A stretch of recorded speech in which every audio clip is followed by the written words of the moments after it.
పెందుర్తి సుజాత నగర్ నందు bank of India నూతన branch ప్రారంభం. ఆ bank Visakha general manager K Srinivas గురువారం ఉదయం ప్రారంభించారు.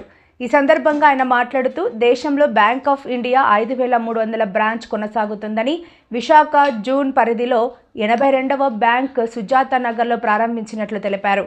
లక్ష్మీవారం ఉదయం సుజాత నగర్ నందు BOI zonal manager K Srinivasarao చేతుల మీదుగా ప్రారంభించారు. ముందుగా కె శ్రీనివాసరావు చేతుల మీదుగా జ్యోతి ప్రజ్వలన చేసి ప్రారంభించారు. ఈ కార్యక్రమంలో బ్యాంక్ ఆఫ్ ఇండియా సిబ్బంది పాల్గొన్నారు.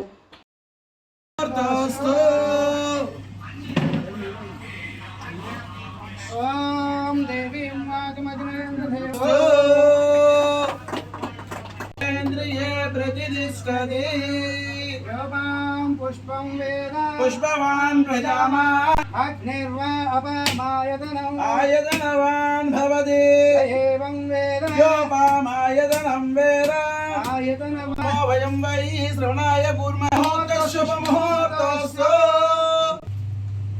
राज्यं ऋतुसंयुक्तमनिनायोजितं प्रियं गृहाणमङ्गलं दीपं त्रैलोक्यतिमिरावः दीपं प्रयच्छामि देवाय परमात्मने रायमानर्कागोरा दिव्य देवपत्वं ब्रह्मरूपोऽसि ज्योतिषां प्रभुरवनयः पुत्रान् सर्वान् कामांश्च देहि दीपाराधनमुहूर्तस्य शुभमुहूर्तस्तु देवलक्ष्मी देवी नमोऽस्तुते ॐ हिरण्यवर्णां हरिणीं सवर्णां रजतस्य जातवेदा लक्ष्मीं मर्वगामिनी। ఈరోజు మా బ్యాంక్ ఆఫ్ ఇండియా ప్రారంభోత్సవానికి ఇచ్చేసిన మా మిత్రులకి, శ్రేయోభిలాషులకి, పాత్రికేయులకి అందరికీ నా నమస్కారాలు. ఈరోజుని విశాఖపట్నం జోన్లో సుజాత నగర్ బ్రాంచ్ 82వ బ్రాంచ్గా ఉద్భవించింది. మొత్తం మాకు ఆల్ ఓవర్ ఇండియాలో బ్యాంక్ ఆఫ్ ఇండియా 5301 బ్రాంచ్లు ఉండగా విశాఖపట్నం జోన్లో ఇది 82వ బ్రాంచ్. ఇది కాకుండా 2 ఆర్డీసీ సెంటర్స్, 2 ఎస్ఎంఈసీటీ సెంటర్స్, 3 ఎస్కేవికే సెంటర్స్, ఒక జెట్ కార్డు మొత్తం కలిపి 90 బ్రాంచెస్ కింద మరి ప్రస్తుతం ఆంధ్రప్రదేశ్లో ఒక బ్యాంక్ ఆఫ్ ఇండియా ఒక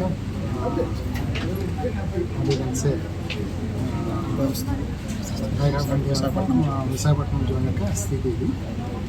ఈ 82 బ్రాంచ్లతో కలిపి ఈరోజు ఓపెన్ చేసిన బ్రాంచెస్తో కలిపి మా యొక్క బిజినెస్ 12,722 కోట్లు, దాంట్లో 9,335 కోట్లు రుణాలుగా ఇవ్వడం జరిగింది.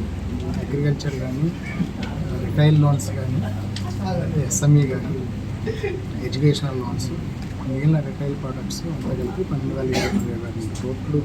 దాంట్లో 9,335 కోట్లు మరి రుణాలు సంబంధించిన అడ్వాన్సెస్ పోర్ట్ఫోలియో, 3,385 కోట్లు డిపాజిట్స్ ఉంది. ఇది కాకుండా వచ్చే సంవత్సరం 2025-26లో ఇంకొక 6 బ్రాంచులు ఫస్ట్ ఫేజ్లో ఆగస్టులోని ఈ విశాఖపట్నం ఏరియా నుంచి విశాఖపట్నం, విశాఖపట్నం మధ్యలో ఒక 6 బ్రాంచులు